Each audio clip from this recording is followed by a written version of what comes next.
राष्ट्र निर्माण में कौशल विकास, इस विषय में हमारे आदरणीय श्री माल्या साहब ने भी बहुत अच्छा पीपीटी प्रेजेंटेशन बहुत सार गर्भित जानकारी अपनी को प्रस्तुत किया। घाटावा साहब ने बोला, हमारे आदरणीय अक्सर ने बोला और अपनी लोगों ने बोला, बहुत अच्छी और बहुत जानकारी चीजें थी। और माल्या साहब ने सही कहा था कि आज इस प्रोग्राम में हम लोग उपस्थित हो गए हैं तो कुछ ना कुछ अच्छी जानकारी लेके, कुछ ना कुछ ज्ञान लेके अपने घर जाए। तो जो वक्ता यहाँ पे जिन्होंने बताया उन्होंने काफी ज्ञान से अपने हुआ। तो इस बारे में मैं जब माल्या साहब ने और हमारे मित्र श्री खंडेलवाल जी ने बताया कि आज का घटना का विषय कौशल विकास का महत्व है, तो हमारा, मैं बैंक ऑफ बड़ौदा से सेवानिवृत्त हुआ, तो हमारी बैंक ऑफ बड़ौदा एक संस्थान चलाती है BSCS के नाम से, बड़ौदा स्वरोजगार विकास संस्थान। उसकी देश के अंदर आज की तारीख में संस्थान की 102 शाखाएं हैं विभिन्न शहरों में, विभिन्न जिलों के अंदर। और ये जो अभी बात की थी, अक्सर ने बताया था कि इस समय पे जो बच्चे तो बहुत ज्यादा हायर एजुकेशन ये मानने में समर्थ नहीं है, यानी कि जैसे इस गांव में हम लोग भी बैठे हुए हैं, इस गांव का अगर एक उदाहरण दें तो सभी माँ बाप, सभी पेरेंट्स इतने सक्षम नहीं है कि वो अपने बच्चों को जाके ऐसी संस्थाओं के अंदर एजुकेशन दिला सके। तो इस कारण से हमारे बहुत से बच्चे जो है वो कम एजुकेशन क्षेत्र के अंदर ही रह जाते हैं, यानी कि 8वीं पास, 10वीं पास आगे, इससे आगे वो शहर में जाके पढ़ने की स्थिति में नहीं है। तो ऐसे बच्चों के कौशल विकास के लिए बैंक ऑफ बड़ौदा ने संस्था बोल रखी है, चला रखी है। और उस संस्था के अंदर तो ये कौशल है, छोटा छोटा कौशल, यानी कि सिलाई है, एम्ब्रॉयडरी है, या ब्यूटिशियन का कोर्स है, या ये जो मकानों की इलेक्ट्रिसिटी का कोर्स है, प्लम्बिंग का कोर्स है, तो इस तरह एसी रिपेयर का कोर्स है, या टीवी रेडियो रिपेयर का कोर्स है। इस तरह के जो कोर्सेज है वो हमारी बैंक ऑफ बड़ौदा की संस्था वो कोर्सेज चलाती है। और सबसे खुशी की बात है उस कोर्स का कोई भी फीस नहीं दी जाती है, और जो पूरे दिन का कोर्स होता है तो लंच भी बच्चों को जो है वो बैंक की तरफ से ही वो लंच भी प्रदान किया जाता है। तो जब मेरी माल्या साहब से बात हुई, हमारे मित्र श्री खंडेलवाल साहब से बात हुई, तो मैंने संस्था के 5 साल हो गए रिटायर हुए हुए, तो मेरा संपर्क नहीं था। लेकिन उसके बाद में मैंने यहाँ पे जयपुर के अंदर जो संस्था का इंचार्ज है उससे मेरी बात हुई, तो उन्होंने कहा कि डॉक्टर साहब आप किसी भी दिन पधार जाइए संस्था के अंदर और हम लोग बैठ के किस प्रकार का प्रोग्राम अपनी संस्था चलाना चाहती है उसको वर्कआउट कर लेंगे। तो दो तरह की चीजें हैं, या तो हमारा जो संस्था है वो समय समय पर उनका एक कोर्स शेड्यूल जारी रहता है कि इस महीने के अंदर हम ये कोर्स करेंगे, इस महीने के अंदर वो कोर्स करेंगे, अगले महीने में सिलाई बुनाई का करेंगे, अगले महीने में इलेक्ट्रिक फिटिंग वाला करेंगे, प्लम्बिंग का, तो एक दिन का शेड्यूल होता है। दूसरा एक ऐसा होता है कि कोई संस्था अगर आगे आ जाए, वो चाहे कि साहब हमारे एरिया के अंदर मान लीजिए कारपेट बुनाई का जो है वो चलन है, और हमारे पास में 30 बच्चे इकट्ठे हो गए हैं और एक कारपेट बुनाई का जो है वो एक प्रोग्राम चला दीजिए, तो हमारी संस्था वो पर्टिकुलर वो प्रोग्राम भी चला सकती है, वो दैट इज पॉसिबल। दूसरा, संस्था के अंदर ये भी पॉसिबल है कि संस्था के अंदर वहां जाके जो उनका संस्था है वहां पर जाके कोर्स करें, या उनका ट्रेनर यहाँ पर आके भी कोर्स कर सकते हैं, तो यहाँ पे आके भी कोर्स चला सकते हैं और आप प्रोग्राम यहाँ पर भी चला सकते हैं। वो सारी तरह की संभावनाएं उपलब्ध है। और मैं निवेदन करूंगा कि खंडेलवाल साहब से, माल्या साहब से और भी पदाधिकारी हैं अपने संपर्क संस्था के, कि हम लोग मिल के बैठें और इस प्रकार का कुछ भी वर्कआउट करें, और जो भी बच्चे हैं उनके स्किल डेवलपमेंट के हम लोग सब मिलजुल के कुछ भी काम लोग आगे बढ़ा सकते हैं। तो मैं सोचता हूँ कि इससे समाज का भी कुछ सेवा, समाज की सेवा करने का भी हमको अवसर मिलेगा, और समाज के उत्थान के लिए भी हम कुछ कार्य कर पाएंगे। तो तो यही मेरे विचार हैं और हम सभी आगे बढ़ेंगे इसी दिशा के अंदर। तो बहुत बहुत धन्यवाद और एक बार पुनः आप सभी का, माल्या जी का, सभी उपस्थित सत्यों का, हमारे कमल खंडेलवाल जी का बहुत बहुत धन्यवाद आप सभी का।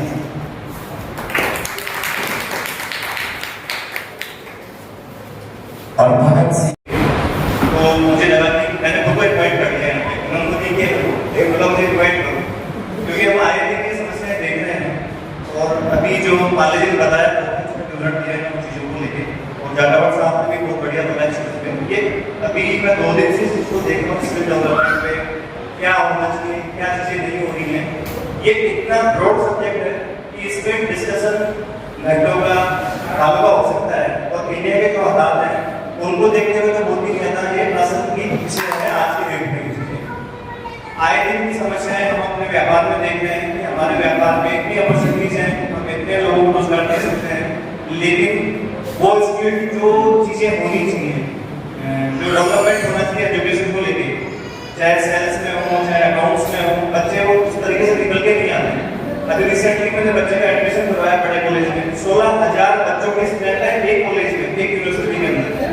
तो आज इंडिया से कितनी स्ट्रेंथ निकलती होगी हर साल और कितने बच्चों को रोजगार मिलता होगा, ये आप भी समझ सकते हैं। जो आपने बताया कि 40% बच्चों को अच्छे से रोजगार मिल पाता है, नहीं मिल पाता है, तो इतना बड़ा एक मुद्दा बनने वाला आने वाले समय के अंदर, और इसको सुधारना कहीं ना कहीं पर डिपेंड करता है। मुझे लगता है जो बताया कि अकाउंट साहब ने कि बच्चों को स्किल की पहचाने, उसमें इन्वेस्टमेंट करें चीज़ों को लेके, पेरेंट्स अपने बच्चों के बारे में समझे, उन्हें वही चीज़ करने दें जिसमें उनका फोकस है, उनके टैलेंट को समझे, उसे प्रोत्साहित करें।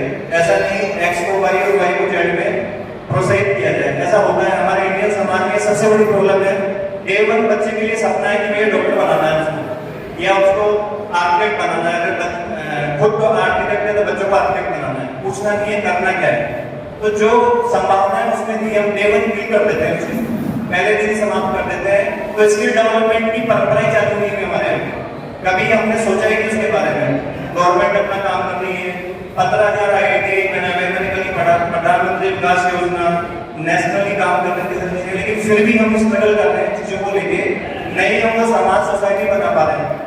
तो इतनी सारी चीजों के लिए कुछ नहीं करना होता, पैकेजिंग और मैंने देखी चीजें, ये जो 2 तरह से स्किल डेवलपमेंट की प्रॉब्लम है। तो वंचित है, उनके पास तो बिल्कुल संभावना नहीं है, उनके लिए सरकारी योजना है जो वहां तक पहुंचाया जाए, जो समझ नहीं पा रहे चीजों को, जिनकी अप्रोच नहीं है, एजुकेशन नहीं है। दूसरा मुद्दा है जो लोग समझ चुके हैं, जिनके पास एजुकेशन है, अच्छे कॉलेज मिल रहे हैं, अच्छी स्कूलें मिल रही है, जिन्होंने समाज के अंदर योगदान करने के काफी लोग हैं। आप जैसे सम्मानित व्यक्ति जो सब है, वो कहीं न कहीं पे उन लोगों के लिए एक स्किल्ड मेंटलिटी को डेवलप करना चाहिए मेरे हिसाब से। अगर मैं सक्षम हूँ तो मुझे ये देखना पड़ेगा कि मैं कैसे अपने सराउंडिंग्स को बेटर कर सकता हूँ, कैसे अपने इंस्टीट्यूशंस के अंदर हम अपने आदमियों पे इन्वेस्टमेंट करके उनको बेटर कर सकते हैं और उनको मोटिवेशन दे सकते हैं। आज की डेट में जो काबिल आदमी है उसको मंजिल मिल ही जाती है, हर किसी के मंजिल का रास्ता जो है वो कदमों के पीछे ही है, लेकिन देख नहीं पाते, समझ नहीं पाते हैं। बच्चे अपना विजन डिसाइड नहीं कर पाते हैं, उसके लिए मेहनत नहीं कर पाते हैं। मेहनत के बाद में आज जैसे पता है एक्सीलेंस कहाँ से डेवलप होगा, बार-बार प्रयास करने से चीजें डेवलप होगी। तो मेरे हिसाब से स्किल एक बहुत ही बहुआयामी चीज है, छोटी-छोटी चीजों पर ध्यान देना चाहिए। जो NGO है, हमारे जैसे इंस्टीट्यूशंस हैं, जो डॉक्टर्स हैं, उनको कहीं न कहीं पे चीजों को प्रोत्साहित करना चाहिए, वैसा मॉडल तैयार करना चाहिए। आज माल्या जी हैं, आज समर्पण संस्था के नाम ही अपने आप को दिखाता है कि जब तक आप समर्पित नहीं होंगे किसी भी चीज के लिए, अपने स्किल के लिए, चाहे वो किसी भी तरह का स्किल हो, चाहे किसी तरह का भी एक्सेलेंस हो। और आज की डेट में मुझे लगता है बेरोजगारी अपने आप में इतना बड़ा मुद्दा नहीं है जितना मुद्दा है हमारा स्किल नहीं होना। रोजगार बहुत सारा है मार्केट में, लेकिन हम उसको फोकस नहीं कर पाते, ग्रैब नहीं कर पाते। लाइनें लगी हुई हैं, लेकिन अगर पूछा जाए कि क्या होना चाहिए इस पर्टिकुलर जॉब को लेके, लेकिन नहीं ही चीजें। वैसे मैं चीज लेके आया था कि किस तरह को चीज को वैल्यू दूसरे प्रस्तुत किया है।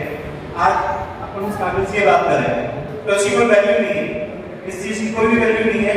अगर मैं बोलूँ 500 रुपए में, 1000 रुपए में इसको सेल कर सकते हो या परचेज कर सकते हो, तो शायद आप में से हर आदमी इसको मना कर देगा।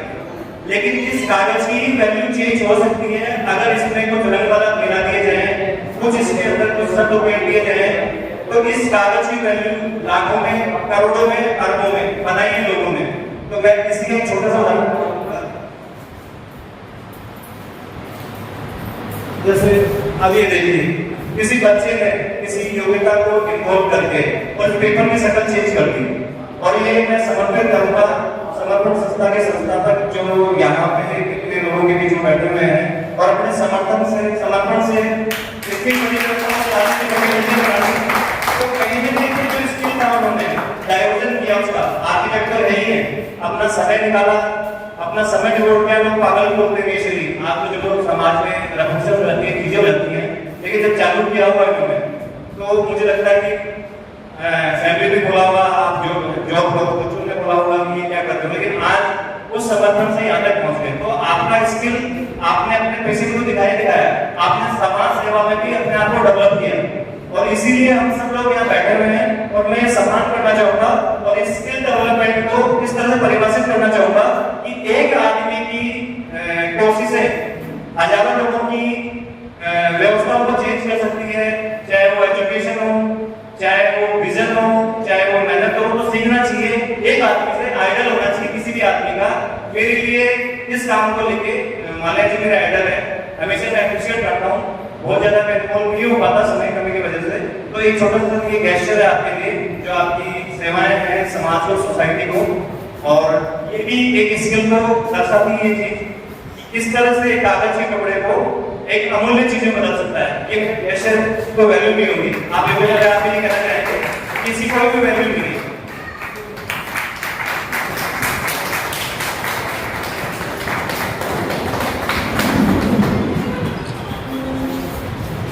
Thank you sir.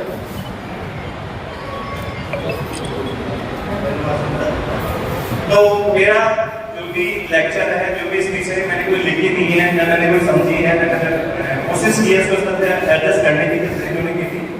लेकिन मुझे लगता है कि रोजगार कहीं पे भी कम नहीं है।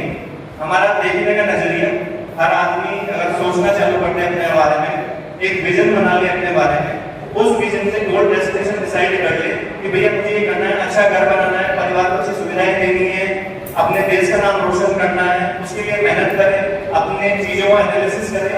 एनालिसिस करने के बाद में जो कमियां रह गई उसको दोबारा देखें, उसके बारे में सोचे समझे और दोबारा उसके लिए रियाज करें, प्रैक्टिस करें और दोबारा मेहनत करें। अल्टीमेटली आदमी गोल तक पहुंचेगा। डे वन कोई भी कुछ भी नहीं होती है, एक प्रयास होता है जो धीरे धीरे धीरे धीरे धीरे जाके फलित होता है। तो इसको टेक्निकल शब्द में तो कहना वो टिपिकल है, लेकिन एक इमोशनल वे के अंदर है कि सभी मिलकर कोशिश करें तो अपने बेहतरीन समाज बना सकते हैं, बेहतरीन देश बना सकते हैं। और देश को जो हम देखते हैं आज की डेट में, जो चाइना ने किया है, जो दुबई ने किया है, जो जापान ने किया है, कहीं न कहीं पे उन सब लोगों ने, उनकी यूथ ने, उनके बच्चों ने अपने अंदर इन्वेस्टमेंट किया है, चाहे वो एजुकेशन में जाके हो, चाहे पैटर्न में कुछ चीजें पढ़ना हो। आजकल तो चीजें इतनी हो गई आज की सोसाइटी के लिए, यूट्यूब है, गूगल है, चैटजीपीटी है, एआई है, इतनी सारी चीजें हैं कि आदमी किसी भी चीज में अपना करियर बना सकता है। जो सोच लेना कि मुझे ये करना है तो इजीली कहीं पे नहीं कहीं पे पहुंच सकता है। तो मेरा तो मतलब चीजें ये कहनी है, वो बिल्कुल लाइट नहीं थी जो मैं कह रहा हूँ कि अपने आप पे ध्यान दें, अपने बच्चे पे ध्यान दें, उसके विजन पे ध्यान दें, उसका विजन बनाएं। मुझे लगता है कि बहुत सारी चीजें सिखाने की जरूरत है, जो वंचित है, जिनको नहीं मिल पा रहा समाज में, गाँव में, पिछड़ी जगह पे है, उनके लिए सरकार की योजनाएं बनाई गई, वो वहां तक पहुंचे।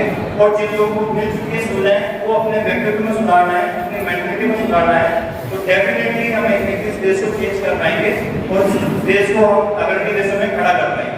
मेरे बस यही विचार है। धन्यवाद।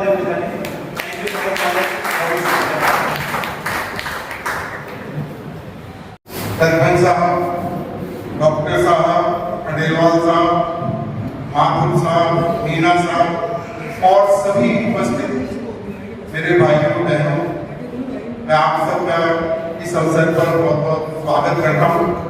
समर्पण संस्था का एक सदस्य होने के नाते और हमारे योगाचार्य महोदय पधारे हैं, मैं उनको भी नमन करता हूँ। नमस्कार।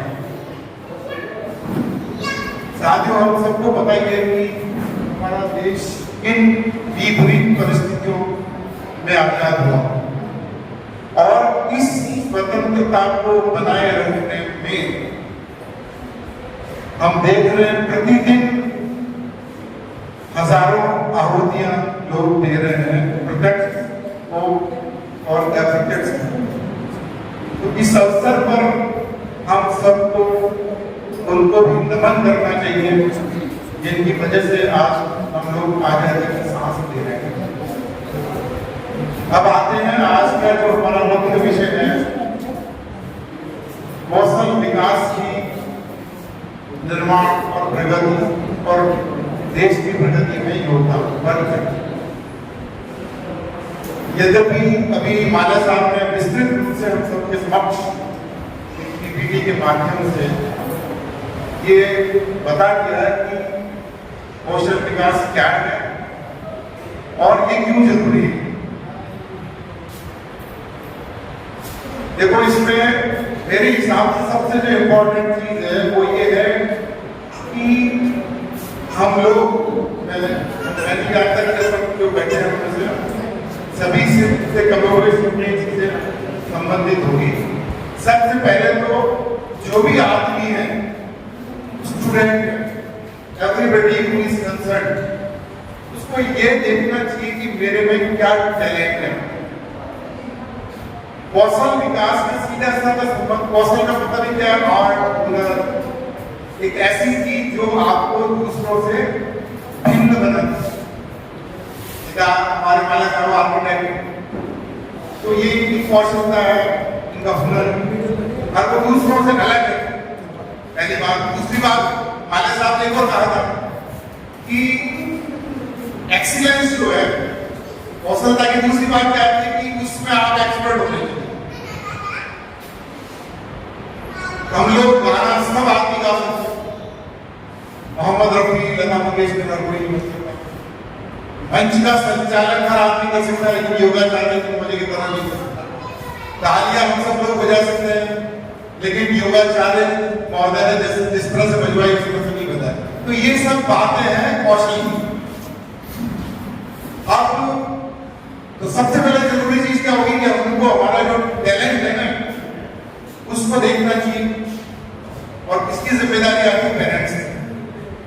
आज हमारा देश जो जिस बीमारी से जूझ रहा है वो है बेरोजगारी, और उसमें आपने देखा होगा मुख्य कारण क्या है कि जनरल एजुकेशन की तरफ हमारा पूरे देश का फोकस और हमारे समाज का पूरा फोकस इस तरह जनरल एजुकेशन, बीए करा दो। और ये जितने भी बेरोजगार जो आज की तारीख में हमारे समाज में युवा उठ रहे हैं, आप देखेंगे तो पाएंगे इसमें दो तरह के लोग हैं। एक तो वो है कि जो 10वीं से ऊपर की पढ़ पाए, और दूसरे वो लोग हैं जो बीए, एमए और पीएचडी करते रहते हैं। आप लोगों ने पिछले दिनों देखा होगा, सुना होगा अखबारों में कि सफाई कर्मचारियों की भर्ती में पीएचडी करे हुए लोगों ने भी अप्लाई किया। इसका कारण क्या है? कारण एकमात्र है कि अगर उसमें उन्होंने कोई हुनर का अपने आप में विकास कर लिया होता तो ऐसी स्थिति नहीं आती। और अभी कुछ सेक्टर्स बताए थे माले साहब ने, आईटी सेक्टर। अब आईटी सेक्टर इतना बड़ा क्षेत्र है, और अगर आप लोग अपने जो सामाजिक स्ट्रक्चर, सामाजिक संरचना का में अगर बेरोजगारी और रोजगार को अगर विश्लेषण करें, एनालिसिस करें, तो आप पाएंगे कि मुस्लिम समाज में एक शतप्रत बेरोजगारी की दर कम है। और इसका कारण क्या है? इसका कारण यह है कि उन लोगों ने जनरल एजुकेशन के बजाय हुनर, आर्ट और कौशल पर जोर दिया। आप देख लीजिए इस बात को कि पूरा आईटी सेक्टर है, अपने ज्वेलरी इंडस्ट्री है, इन सब में उसी कम्युनिटी पे आपको ज्यादा लोग मिलेंगे, ऑटोमोबाइल सेक्टर। अब मुद्दा यह आता है कि हम लोग करें क्या? महिला साहब ने बताया कि कौशल विकास, आज अगर आप लोगों ने किसी ने प्रधानमंत्री जी का, आज जो प्रधानमंत्री जी ने जो भाषण दिया हमारे माननीय प्रधानमंत्री जी ने, उस भाषण में जो मेन फोकस आज रहा प्रधानमंत्री जी का, उसमें भी कौशल विकास किया। क्योंकि अगर इस पर हम लोगों ने आज अगर ध्यान नहीं दिया तो आने वाले समय में बेरोजगारी इस तेजी से बढ़ेगी कि लोग सोच भी नहीं सकते। क्यों बढ़ेगी? क्योंकि एक तरफ हमारे शैक्षणिक संस्थाओं की संख्या लगातार बढ़ रही है, आम परिवार के पास पैसा आ गया इसलिए बच्चों को पढ़ा रहा है, लेकिन मुद्दा वही है कि क्या जिस गति से हम लोग शिक्षा ग्रहण करवा रहे हैं उसी गति से क्या रोजगार के साधन उपलब्ध हो रहे नहीं हो रहे? बिल्डिंग इंडस्ट्री की आप बात करें, आप दूसरे साहब में बैठे हैं, वो होते हो, हमें पता है आज की तारीख में स्किल लेवल है नहीं।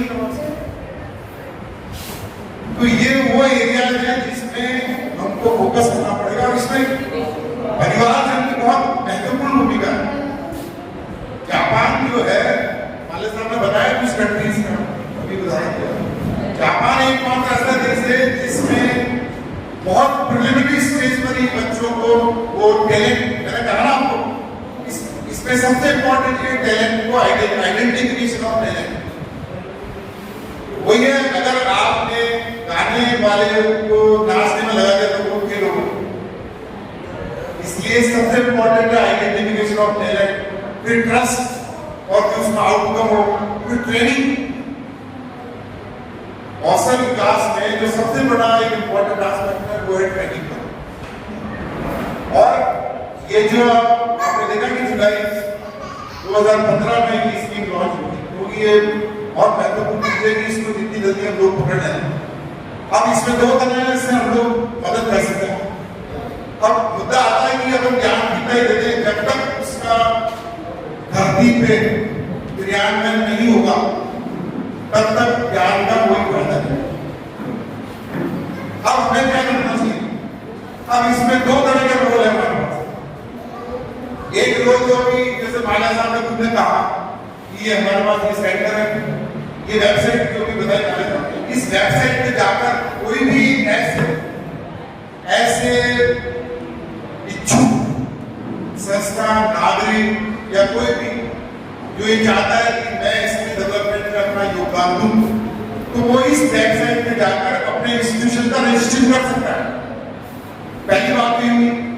दूसरी बात, इसी वेबसाइट पर कक्षा 8, 10 और 12 रिपीट कर रहा हूं। अच्छा, इसमें भी क्या है कि एक बहुत बड़ा पेज है, इसके डेवलपमेंट में आपको डॉक्टर तैयार नहीं करना, डॉक्टर इंजीनियर्स तैयार करने की बात इसकी डेवलपमेंट, स्किल डेवलपमेंट का इसको केवल कक्षा 8, 10 और 12 तक सीमित है। ये जो ग्रुप है कक्षा 8, 10, 12 और इसके ऊपर वाले लोग जो इंटरेस्टेड है उसको टैग करने की बहुत जरूरत है। दूसरा काम ये कर सकते हैं हम कि उस वेबसाइट पर जो बच्चे, पहले बात तो वही बात है, उस बच्चे में आपको टैलेंट आइडेंटिफाई करना पड़ेगा कि ये बच्चा आईटी सर्टिफिकेट के लिए फिट है, या ये रेडियोलॉजिस्ट बन सकता है, या ये जांच करवा सकता है, या ये रेडियो मैकेनिकल काम कर सकता है, इलेक्ट्रिकल काम कर सकता है। तो इस तरह से जो बच्चे हैं उनको हम लोग ये वेबसाइट ऐसी है जिस पर आप अगर आप लोग डालेंगे ना, जैसे कि मैं इस पर्टिकुलर ब्रांच में इसके डेवलपमेंट के लिए एडमिशन लेना चाहता हूँ, तो ऑटोमेटिक वो आपकी योग्यता के हिसाब से सर्च करके और आपका जो नियरेस्ट कौशल विकास केंद्र है उसमें आपका एनरोलमेंट कर देंगे। तो इसका दो तरह से आप लोगों को काम करना चाहिए। एक तो हमें सेंटर्स डेवलप करने चाहिए और दूसरा जो भी बच्चे इसमें रुचि रखना चाहते हैं उन लोगों को मोटिवेट करके और अगर हो सके तो उनकी काउंसलिंग करके बच्चे से कुछ पूछना चाहिए। अब हम लोग एक चीज बहुत गहराई से आप लोग सब महसूस कर रहे हैं कि बच्चा बनना चाहता है योगाचारण और बनाना चाहते हैं उसको डॉक्टर, तो फिर नतीजा क्या होता है? मोटापा पर हम लोग देख आए थे कि जो बच्चा है उसकी रुचि के अनुसार ही काम होना चाहिए। अब आपने देखा कि हरियाणा में कुछ लोगों ने पहलवानी जो खेल है उसको शुरू में अपनाया, लड़कियों ने उसका रिजल्ट देखा, तो हर फील्ड में स्कोप है। बस हमें तरीका आना चाहिए कि उसमें हम लोगों को कैसे और किस तरह करना है। और आज के इस कार्यक्रम में मुझे बोलने का अवसर दिया, इसके लिए मैं आप सबका आभारी हूँ। बहुत अच्छा स्वागत किया, इसके लिए धन्यवाद आपका। और आप लोगों का इसी तरह समर्पण, ये हमारे जो मॉडल्स दिख रहे हैं, अगर आप सबको देखोगे तो ये अल्टीमेटली क्या है, डेडिकेशन, इसको हिंदी में समर्पण है। तो अगर समर्पण की भावना हो जो हम सब में होगी तो निश्चित रूप से कल्याण होगा। और हमें, मुझे नहीं पता किसको रजिस्ट्रेशन करना होगा, तो हम भी इस संस्था को कौशल डेवलपमेंट के ट्रेनिंग सेंटर के रूप में इसको डेवलप कर लेंगे। इसी मेरी उम्मीद है। आप सबका बहुत बहुत आभार, धन्यवाद।